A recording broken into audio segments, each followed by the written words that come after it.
All right, so there we go.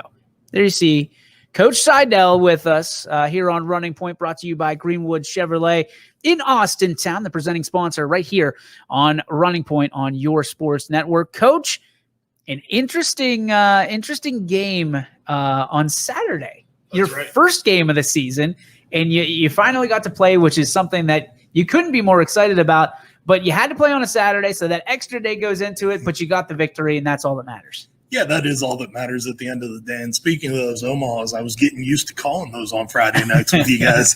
A lot of fun doing the show with Steve and Mike, and just fun to be here and enjoying Friday night football. But you're right. It was, it was exciting to finally get to play, obviously, with week one being canceled on us. I know the boys were really looking forward to hitting somebody in a different colored uniform for a while. But I thought we did some good things. There's obviously things to clean up, as there always are in early season games. But the boys they gritted it out and dealt with the heat that was up there. I think it was over 100 degrees on the turf at the start of the game, and got the W, which is all that matters. So when you look at that, a lot of prep for obviously for Leetonia for week one. That game doesn't happen. A lot of disappointment, obviously. Yeah. That's a game that has been played for almost, 70 years, something like that? Yeah, it's up over 75 now. I think it's heading towards 80. Still putting together some of the history stuff and trying to find. So the first year that I can find is 1932 that they played each other. And we're missing a little bit from some of the years from 1916 to 1931. So still working on getting the microfilms out and checking in on some of that, but it's definitely been played over 75 times. You were one of the first coaches that had to throw everything away, yes. that first week. What was that like from your standpoint? Did it just feel like a continuation of last season? And how quickly did you start preparing for Ashtabula St. John? Yeah, it definitely felt like a little bit of a continuation from last year. We had kind of heard some rumors and rumblings on Monday, Tuesday, right around in that time frame that maybe there was potentially an issue. And then I didn't get word until I think it was early Thursday that the game was for sure canceled. And so, immediately we got together with our guys. We told them, hey, look, here's the situation. Obviously, we're just going to play the cards that are dealt to us, no matter what they are. And so right away, we turned our focus and attention to St. John because that's a much improved football team over last year. And they do a lot of different things than what Leetonia does. We went from preparing for two tight ends and some buck sweep and some counters and some traps to looking at a 2x2 spread formation. So when you look at this, you started planning for these guys almost 2 weeks ahead of time. Yes. For this game, practicing up to it. We talk, kind of jokingly about using the garbage can sometimes and stuff like that. When your kids finally got onto the field, they got to suit up, they got to wear the purple, the gold. Did you feel like this is going to be a different season for you? I've kind of had that feeling throughout camp and getting ready. We've got more team speed than I can ever remember us having, just at every position. And then, the big question mark for me was, how's our offensive and defensive lines going to hold up? Are we going to be able to do the things that we need to do? Because that's a smaller group for us this year. We're usually used to having about, 8 to 10 offensive, defensive linemen that we can kind of rotate through. And this year we're at a point where we've got, 7, 8, maybe 9 that we can rotate through there comfortably. So we knew that we were going to face some different challenges with the roster construction this year. So you lose some guys last year that were big contributors for you. You and I always talk about Cody Horning being that guy, Dylan Johnson as well. I mean, you lose some guys, but you also have some situations that happen for you that are some new Trojans in the locker room, but you got the Frederick boys. That's right. And that's really, at the end of the day, that's all that matters, because those guys are the epitome of Sebring Trojan football. They really are. And, any conversation about Sebring football right now starts and ends with knowing Elijah Frederick. They're the heartbeat of our team. They're 2-year captains. They're, the list just goes on and on. Elijah was second team All-Ohio at running back last year. Noah felt like he might have been a little bit slighted. The twin brother syndrome. I got to hear about who's older in practice every day and who's the faster kid. But, the level of competition that they have with each other just makes them that much better every single week. And I think one of the areas that I've seen tremendous growth in both of them is just their maturity from last year to this year.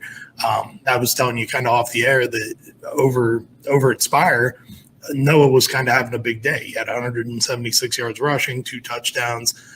He just kind of went off. And in years past, Elijah would have felt a little bit jealous about that. And I kept saying to Elijah, hey, your time's coming. You're going to hit a big one. You're going to have a big game. And finally, he just came over to me and he goes, Coach, stop, man. I'm fine. It's his night. My night will come, but I'm going to block my butt off for him tonight. That's what you want, not only in a teammate, but man, if that's for your family, absolutely, that's huge, because things can get competitive, especially when you're 17, 18 years old and you're trying to find yourself. Sure. Right. You're trying to get yours at 17, 18, because there's scholarships on the line. There's opportunities on the line to play at the next level, of course. As a coach, as a man, as a leader, when he came over to you and said that, what was the feeling for you? That was a proud moment for me. And, Saturday, obviously, we had a couple of proud moments. And I think that, between that one and then the picture that kind of went viral of Noah cleaning up the locker room after the game, those are the little things that, we realize as coaches we're teaching life lessons, not just football lessons. And when you see something like that, you start to think, hey, I don't know if I played any kind of role in any of that happening, but if I did, I'm really proud of those things. So you get the win against Ashtabula St. John, 1-0 on the season. Now there's a lot of people with it, and there's a lot of stuff going around. The rumor mill is flowing. Talk to me about what the plan is to get that 10th game in as of right now. Yeah, so a little bit of a unique situation, and obviously with expanded playoffs this year, everybody's got week 11 kind of circled on their calendar. In fact, for us as a team, it's one of our team goals that we've got up on the wall in our locker room. After everything we do, we finish with the players do 11 push-ups and breaking down playoffs on 3. We want to be the first team in school history to do that. It's kind of been our mantra since I got there 2 years ago. But the tentative plan right now is sort of like last year, where teams were allowed to complete a 10-game regular season schedule even once they were in or out of the playoffs or whatever happened. So that Latonia game has been tentatively scheduled for when both teams are eliminated from the playoffs. The OHSAA kind of gave approval for that, and it's a little bit of a funky scenario. I don't know that we necessarily would have done that with anybody but Latonia, because of the significance and importance of that game to us. So obviously, the playoffs are first and foremost in your focus. That's it. That's in your sights right now. That's what you want to do. You want to know. So when you, Darren Miller chiming in saying, there's nothing like taking the first team in school history to playoffs. And he knows that because he was part of the coaching staff on that East Palestine team in 2002. He definitely was. And, that's something that we're really hoping to get, and we're really hoping to get a taste of.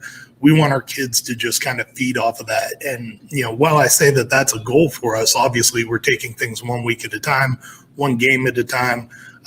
After the game on Saturday, I said to the boys in the huddle post game, hey, what's Matthews? And they said, next. That's it.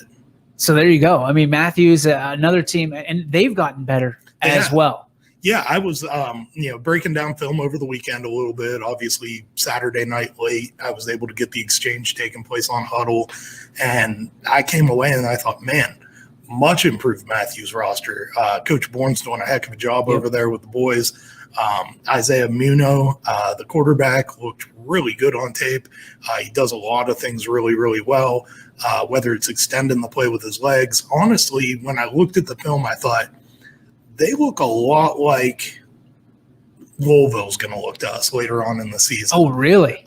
Maybe not quite there. Okay. But just the way that they do some of the things that they do, with Muno, they're looking to do some of the similar things that Louisville's doing with Bologna, where they're moving him around in the pocket. He can extend the play with his legs. The key difference, I think, honestly, Matthews has a heck of a running back in Corey Lilly. Number 32 on the roster there for him. he does a very nice job of running the ball hard. And you can tell that he's got some of those aggressive tendencies that we all like as football coaches, because he's looking to run you over. He's not looking to run around you. Now, you and I go back and forth off the air, obviously, because we work together. And we talk about the coach speak. We talk about all that stuff. So without the coach speak, talk to me straight up. So last year, everybody had a chance to make the playoffs. You guys decided we're not going to do it. Yes. We're going to go play a different team every week and fill our schedule that way.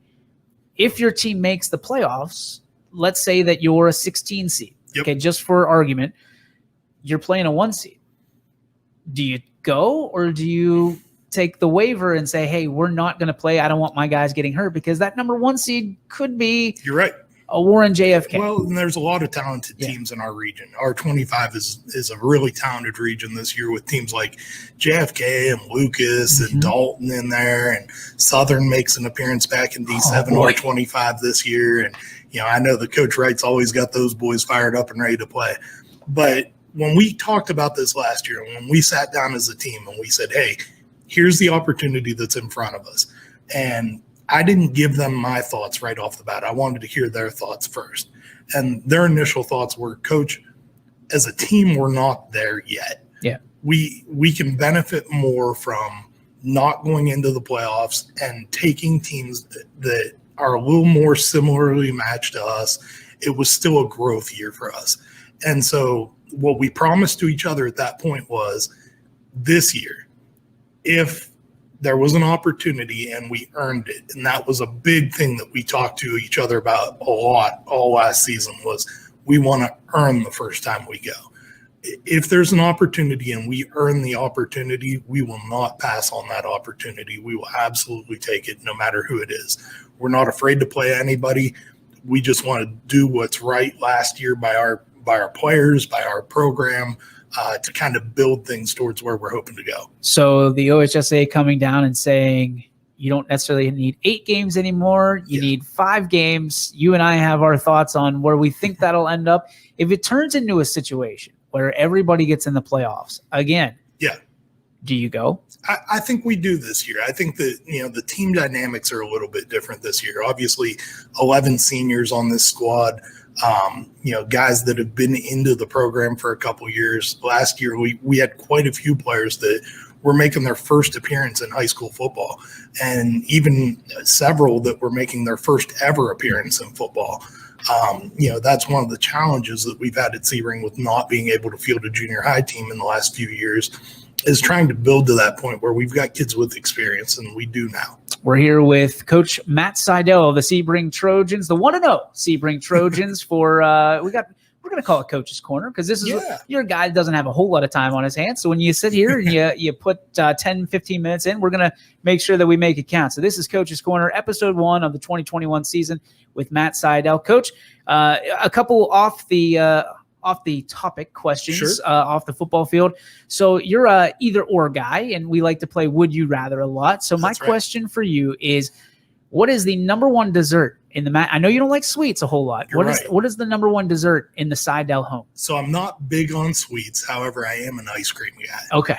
I'm pretty vanilla when it comes to ice cream, though. Don't say vanilla. I am a vanilla ice cream guy, occasionally with some toppings, but I love to hit up Dairy Queen and get a Blizzard here and there, but I'm more of a fruit in my ice cream guy than I am like chocolate syrup or caramel syrup or anything like that. All right, so my go-to is the banana split Blizzard. I knew it. I was just going to ask you, is that the go-to? All right, so if you just have is it vanilla bean, French vanilla? Is it just, or any vanilla? Really any of the vanillas.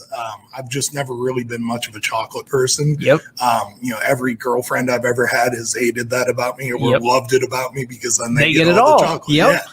So that's my stance on sweets. That's the feather in the cap of my wife as well. I'm more of a vanilla guy myself, and she's like, all right, I'll just keep buying chocolate. There you go. Well, that's why I get the cherry Pepsi, because she hates anything cherry. So, all right. And finally, I mean, you're a guy that obviously very close to the program here at YSN. You're a sales director, a guy that bleeds it.